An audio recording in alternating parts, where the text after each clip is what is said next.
Hi, my name is Steve Snyder, and I will be giving a presentation about how laws in South Korea affect academies. So just to give a little bit of background, in South Korea, along with regular schools and classes, many students of all ages attend academies, also known as private teaching institutions, in South Korea, and these are called hagwons. So in this video, I'll be referring to them simply just as academies. So the subject matter that is taught by the academies is various and ranges from academic subjects like math and science to more extracurricular pursuits such as baseball, dance, golf, DJing, to more professional subjects such as cosmetology, comic book writing, how to become a flight attendant. There are so many different kinds of academies in Korea. So now I'd like to talk about the history and development of academies in South Korea. So apparently the first academy in Korea was opened by an American in 1885, and it was used by Koreans to learn English.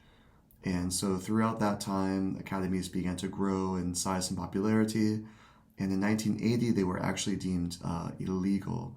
It became illegal to give extracurricular classes in an academy which are taught outside of regular school.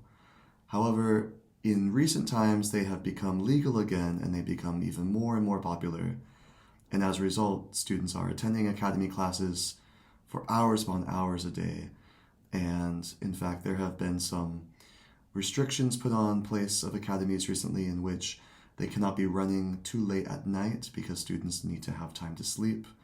There have been crackdowns on academies which have been charging more than $830 a month for tuition.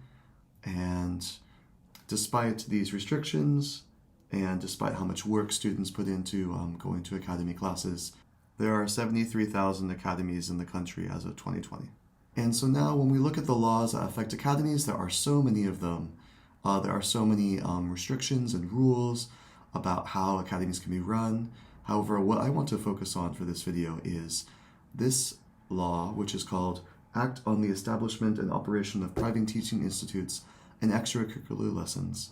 This is Act number 15,976, and I would like to focus on Article 12, which is the academy curriculum shall be determined by the founder or operator of the academy.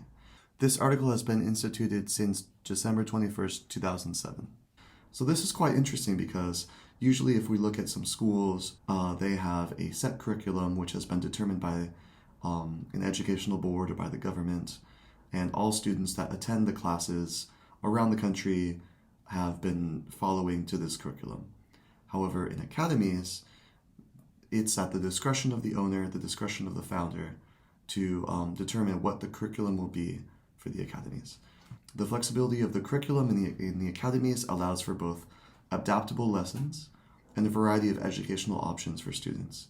So if students don't like the way that they're studying in their school, they can attend an academy class which more closely fits to what they would like to learn or what their parents would like them to learn. And so what we're looking at is students who go to school for maybe about 6 or 7 hours a day. After they finish their school, they go to an academy class.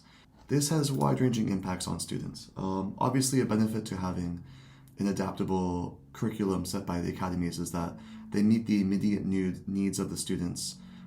They can be adaptable to the student's level.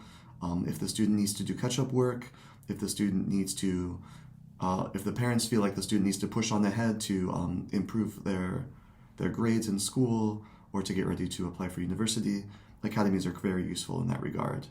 However, there is lots of issues with this as well. We can't guarantee the quality of education in the academies because they're all so various. There's lots of market forces at work in this regard. Students also support lots of dissatisfaction towards academies. They feel like they're just having too much work and too much time spent on studying. In Korea, there's a very strong educational culture which pushes students to study hard and to enjoy less free time than they might if they lived in a different country such as the United States or Canada. And so, as of today, we are seeing that academies are taking full advantage of this law and are creating content which they feel like is best used or most effective for their students, also keeping in mind that it is a business and there's lots of marketing that goes into play And in some ways it's very effective, but in some ways it's a bit of a mess.